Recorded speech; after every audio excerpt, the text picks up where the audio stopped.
존경하고 사랑하는 105만 화성시민 여러분, 배정수 의장님과 선배 동료 의원님, 정명근 시장님과 공직자 여러분, 그리고 언론인 여러분, 안녕하십니까? 화성시의회 더불어민주당 최은희 의원입니다.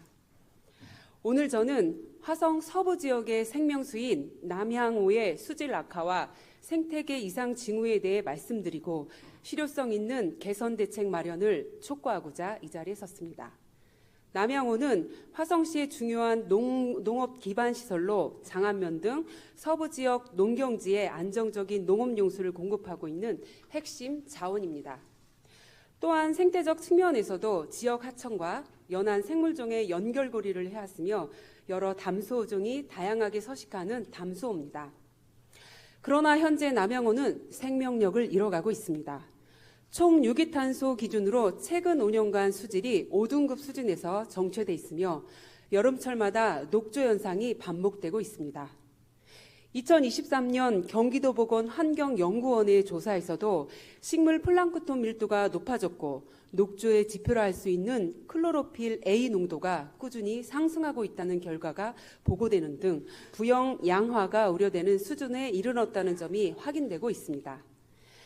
이는 단순한 수질 악화의 문제가 아니라 생태계 스스로의 자정 능력이 약화되고 있다는 신호이며 이를 방치할 경우 회복 불가능한 상태로 이어질 수 있습니다. 제가 특히 강조하고 싶은 부분은 남향호 바닥에 퇴적된 오염 물질, 즉 내부 기원 오염원의 문제입니다. 남향 방조대가 설치된 이후 약 45년이 지난 현재까지 남향호는 단 한 차례의 준설도 이루어지지 않았습니다. 이로 인해 바닥에는 유기물과 영양염, 조류 사체, 농업 잔류물질 등이 축적되어 수온 상승 시 다시 수중으로 용출되는 자가오염이 반복되고 있습니다. 아무리 외부 유입원을 차단해도 내부 퇴적물에서 재오염이 일어난다면 수질 개선은 제자리 걸음일 수밖에 없습니다. 물론 퇴적물 준설은 막대한 예산이 소요되는 어려운 과제입니다. 그러나 이러한 이유만으로 이 문제를 외면해서는 안 됩니다.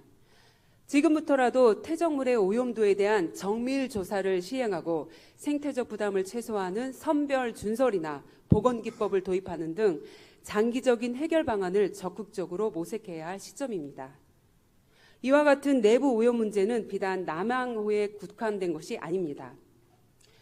문제는 이렇게 오염된 물이 수문 개방을 통해 바다로 방류될 수 있다는 점입니다. 남향호는 방조제로 형성된 인공 담소호지만 관리 수위 이상이 되거나 홍수 위험이 있을 경우 연간 약 70에서 80회 이상 배수문을 통해 바다로 방류되고 있습니다. 이러한 과정에서 고농도의 유기물, 영양염류, 오염물질이 인근 연안 생태계로 유출되어 수자원에 심각한 영향을 미칠 우려가 있다는 것입니다. 최근 어민들과의 대화를 통해 들은 바로는 바지락 등 폐류의 대규모 폐사 현상이 빈번하게 발생하고 있다고 합니다. 물론 수온 변화나 다른 복합적인 원인이 있을 수 있겠지만 수질 오염 역시 중요한 원인 중 하나로 지목되고 있으며 어민들은 이 문제에 대해 깊은 우려를 나타내고 있습니다. 이제 남향호 수질 개선은 단순히 저수지 내부의 문제를 넘어 화성 연안 생태계 보호와 어업 생계 유지를 위한 광역적 과제로 다뤄져야 합니다.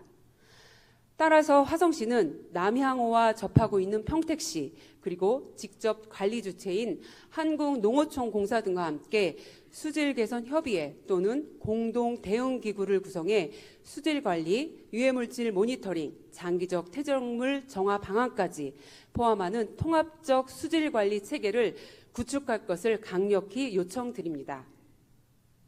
지금보다 훨씬 더 책임있고 적극적인 개선 대책을 마련해 주시길 당부드립니다.